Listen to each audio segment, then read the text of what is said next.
Hello guys, in this video I am going to show you how to enable to show raw data in the Sleep Cycle application.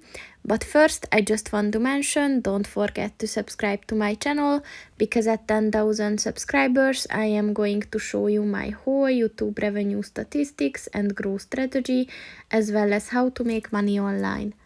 Let's jump into it. First of all, open the application on your phone. And then click on the profile button at the bottom of the page on the right. And then at the settings section, click on the more button.